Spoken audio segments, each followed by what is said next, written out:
Well, it began like any other day. Up in the morning, eating the breakfast that Zipporah had prepared for him, heading out with the sheep and a sack lunch for another day of work.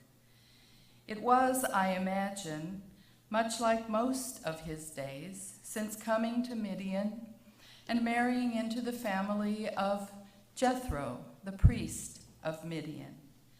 Probably the last thing that Moses expected to see that day was a bush that was burning, much less one that was not even consumed.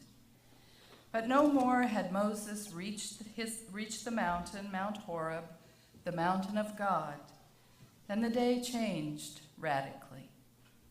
Imagine his amazement when, as he turned aside to check out that burning bush, a voice coming from the bush called out his name, "Moses, Moses."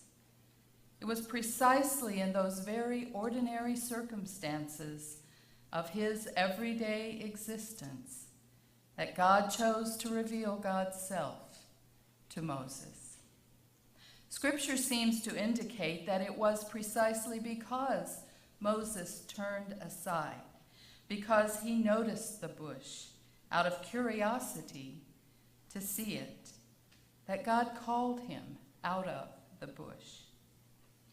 So we have to give Moses some credit for paying attention. After all, he could have ignored the bush and walked right on by with his sheep. But we also must recognize that it is always God who makes the first move.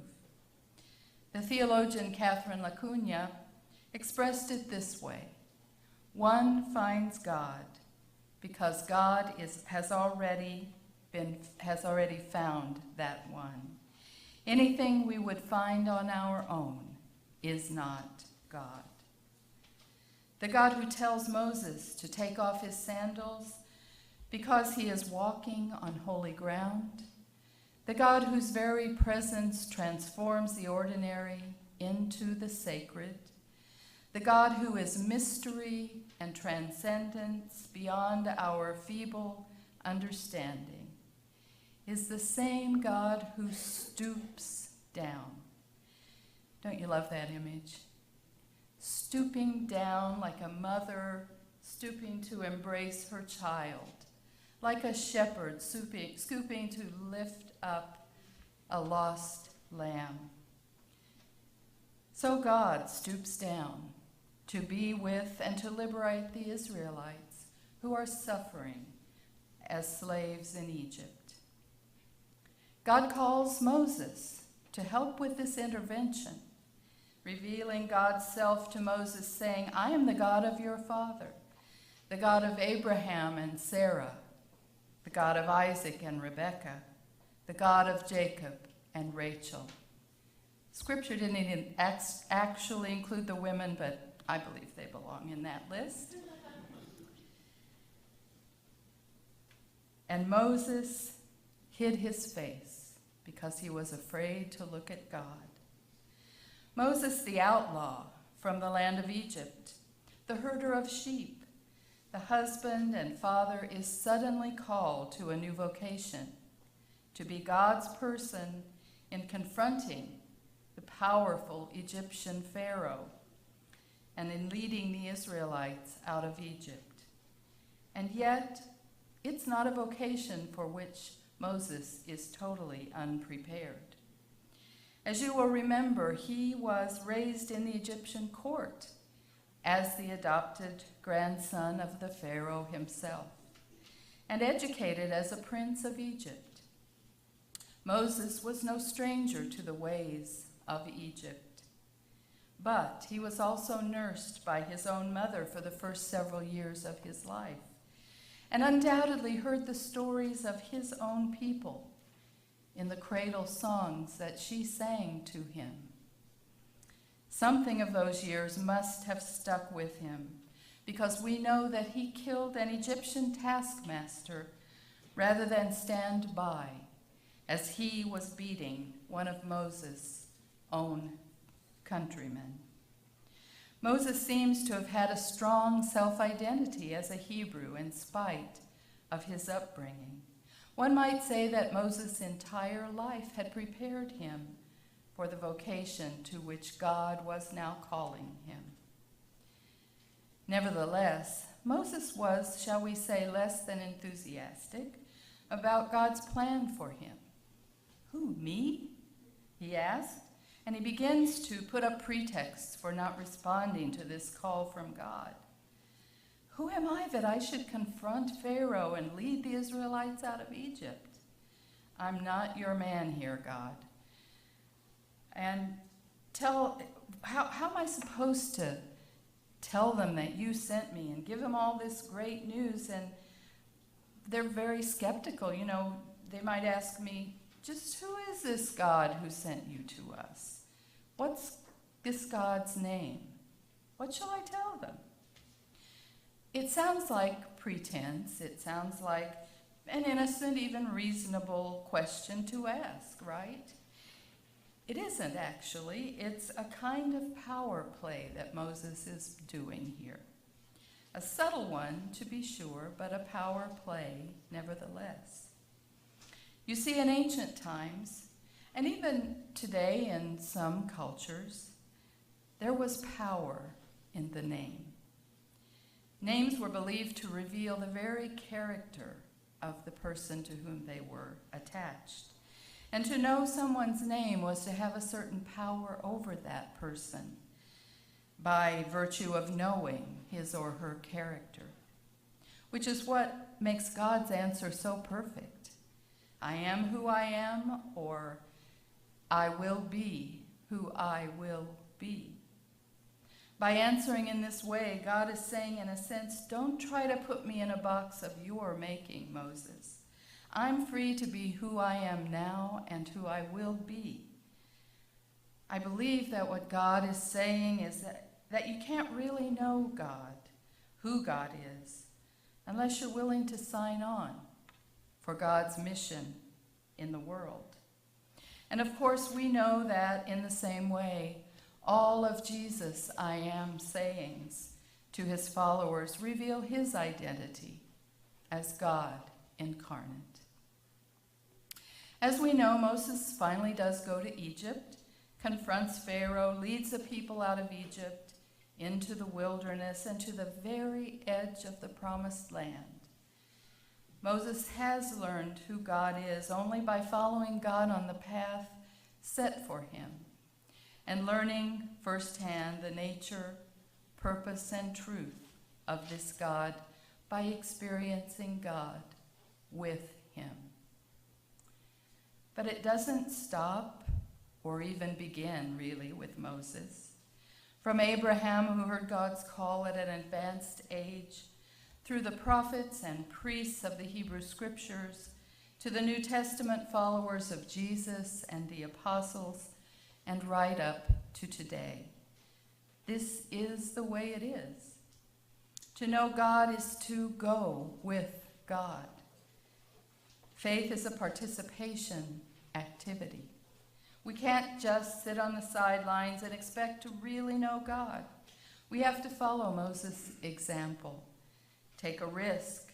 Try something new and wonderful. Step out in faith onto that winding road, the end of which we can't see from our easy chairs or our front porches. Albert Schweitzer once said that the vocation of every man and every woman is to serve other people. Barbara Brown Taylor, a noted preacher and writer, says that every Christian's vocation is to be God's person in and for the world. We tend to think of vocation as describing what we do for a living, a job that we have. But the word actually comes from a Latin root, vocare, and that word means to call or to summon. For Christians, vocation has more to do with answering a call than doing a job. To come to the understanding that one's vocation, one's calling as a Christian, means serving others and being God's people in and for the world, is always life-changing. It can also take us out of our comfort zone. We may ask, as Moses did, "Who, me? You've got the wrong person, God. Who am I that I should begin a ministry to the homeless? Who am I that I should speak out when I see the powerful in any situation abusing that power and treating others as if they didn't matter, with a lack of dignity, and not as children of a gracious, loving God?" We don't have to look far in our world to see examples of that kind of abuse of power. We have a responsibility to say something about that and do something when we can. Who am I that I should challenge the status quo in my church? Who am I that I should volunteer to mentor a child? And you fill in the blanks. There's no lack of situations to which God calls us. And when we ask, "Who, me?"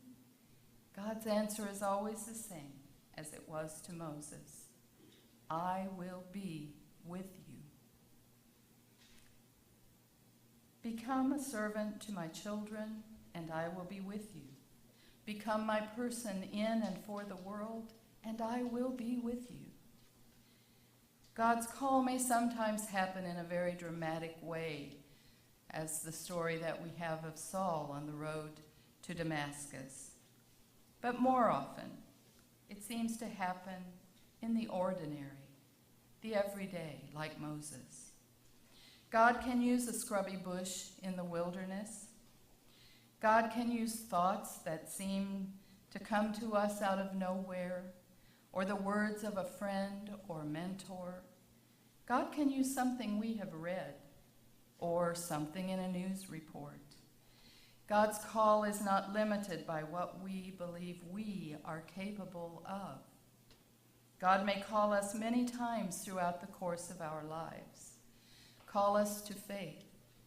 Call us to community, to specific tasks, to listen for the still, small voice that speaks to us in the language of our very lives when we turn aside, when we pay attention. Whenever God stoops down and wherever God calls us becomes holy ground, God's very presence makes the ordinary sacred. So I leave you with these questions today. Where do you believe God is calling you? What task does God have for you, or what path is God calling you to follow? It doesn't have to be spectacular.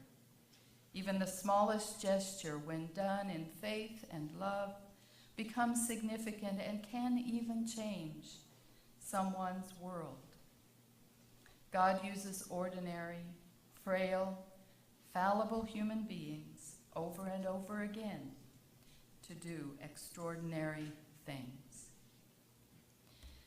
This closing quote is from a reflection by Reverend Steve Gamas Holmes, and it fits with our scripture for today.